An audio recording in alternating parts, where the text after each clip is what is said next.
Welcome to இன்னைக்கு என்ன செய்தி. இன்றைக்கி நம்ம பார்க்க போகிறது பிக் பாஸை பற்றி தான். கானா வினோத் வந்து பிகைன் உட்ஸ்க்கு பேட்டி கொடுத்துருந்தாரு. அது ஒரு ஃபேன் மீட் மாதிரி வச்சுருந்துருக்காங்க. அப்போ ஆங்கர் வந்து சில கேள்வியெல்லாம் கேட்டிருந்தாங்க. அதுக்கு சூப்பராக க்யூட்டாக பதிலெலாம் சொல்லியிருந்தார். அதை பார்க்கலாம் இப்போ நம்ம இந்த வீடியோவில். ஃபஸ்ட்டு கேள்வி வந்து கமருதீனை பற்றி கேட்டிருந்தாங்க. அப்போ கமருதீனை பற்றி சொல்லிகிட்டு இருந்தார். அவர் கோவப்படுவாருங்க, ஆனால் மனசில் எதுவும் வச்சுக்க மாட்டார். கமருதீனை பார்க்கும்போது எப்படி இருக்குன்னா, நான் கல்யாணம் ஆகாத முன்னாடி எப்படி இருந்தேனோ அப்படி தான் நான் கமருதீனை இப்போ நான் பார்த்தேன். என்னை பார்க்குற மாதிரி இருந்தது கமருதீனை. இதுவே அவனுக்கு கல்யாணம் ஆகிருந்ததுன்னு வச்சுக்கோங்க, அவன் இந்த அளவுக்கு கோவப்படலாம் மாட்டான். ஒரு பொறுப்பு வந்துடும். எனக்கு கல்யாணம் ஆனதுக்கப்புறமா தாங்க எனக்குன்னு ஒரு குழந்த லைஃப்னு வரும்போது தான் நான் பொறுப்பானேன். அந்த மாதிரி அவனுக்கு கல்யாணம் ஆகிடுச்சின்னு வச்சுக்கோங்க, அவனுக்கு அந்த பொறுப்புலாம் வந்துடும்.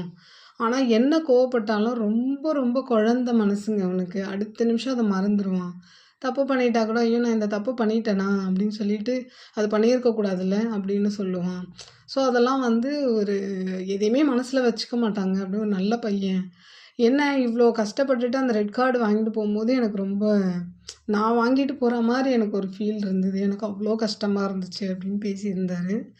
அதுக்கப்புறம் பாக்கியா வந்தாங்க. அப்புறம் பாக்கியாவோட வந்து நல்லா ஜாலியாக மாலைலாம் மாற்றி டான்ஸ்லாம் பண்ணாங்க. பார்க்கவே ரொம்ப சந்தோஷமாக இருந்துச்சு. அதுக்கப்புறம் வந்து அப்போ என் ஹேங்கர் கேட்டாங்க, அவங்களுக்கு வந்து இப்போ 5வது வருஷம் கல்யாண நாள் முடிஞ்சு 6வது வருஷம் கல்யாண நாள் போல். அதை அப்படி மேடையில் சொல்லி செலிப்ரேஷன் பண்ணாங்க. அப்புறம் பாக்கியாவும் வினோத்தும் எங்கெங்கே பார்த்தாங்க, எப்படி லவ் வந்தது, எப்படி மேரேஜ் பண்ணாங்க அப்படின்ற டீட்டெயிலெலாம் சொல்லிகிட்டு இருந்தாங்க. அது பார்க்கவே ரொம்ப சந்தோஷமாக இருந்தது. அப்புறம் ஒரு டாஸ்க் மாதிரி வச்சுருந்தாங்க. நான் ஒரு பெட்டி மாதிரி வச்சு, இதில் நீங்கள் இதை எடுக்க போகிறீங்க அப்படின்ற மாதிரி கேட்டிருந்தாங்க. ஃபஸ்ட்டு கானா வினோத் ஒரு பெட்டி எடுத்தார். அதில் பார்த்தீங்கன்னா ஃபஸ்ட்டு ஓப்பன் பண்ணி பார்க்கும்போது பல்பு தான் கிடச்சிது. அதுக்கப்புறம் பாக்கியா சொல்லி திரும்ப ஒரு பெட்டி எடுத்தார். அதில் பார்த்தீங்கன்னா டைட்டில் வின்னர்னு இருந்தது.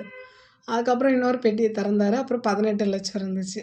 அவள் ஆங்கர் சொல்கிறாங்க, இதுக்கு தான் பொண்டாட்டி பேச்சை கேட்கணும் அப்படின்னு சொல்லி. அது பார்க்கவே ரொம்ப ஃபன்னாக ஜாலியாக இருந்துச்சு.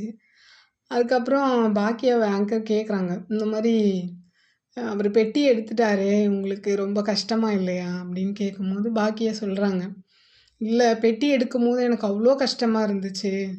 ஆனால் இந்த இவ்வளோ ஃபேன்ஸ் வந்து இவரை இவ்வளோ கொண்டாடும்போது எனக்கு இப்போது வந்து எனக்கு வருத்தம் இல்லை. ஏன்னா எனக்கு தெரியும் அவர் பெட்டி எடுத்தப்ப அவ்வளோ பேர் எனக்கு மெசேஜ் பண்ணி அவ்வளோ வருத்தப்பட்டாங்க. எவ்வளோ மெசேஜ் டேக் பண்ணி எனக்கு வந்ததுன்னு எனக்கு தெரியும். அவ்வளோ மெசேஜ் வந்தது. எனக்கு அவ்வளோ இதாக இருந்துச்சு. இவ்வளோ மக்கள் மனசு அவர் இடம் பிடிச்சிருக்காரு. என்னங்க டைட்டில் அடிச்சிருந்தா கூட எனக்கு இவ்வளோ ஹாப்பி இல்லை. அது அப்படியே மறைஞ்சு போயிருக்கும். டைட்டில் அடித்தா என்ன பணம் வரும், எல்லாம் வரும், அப்படியே மறைஞ்சிரும். ஆனால் இப்போ அவர் மக்கள் மனசில் நிறைய இடம் பிடிச்சிருக்காரு. ஸோ எனக்கு அதில் ரொம்ப ஹாப்பி. பணத்தை விட மக்கள் மனசு தாங்க எங்களுக்கு முக்கியம். நாங்கள் அதுக்கு தான் போராடினோம். எங்களுக்கு அந்த இது கிடச்சிருச்சு. இதை விட என்னங்க சந்தோஷம் அப்படின்னு பார்க்க முடிஞ்சுது. இதெல்லாம் ரொம்ப ஜாலியாக ரொம்ப ஃபன்னாக போச்சு.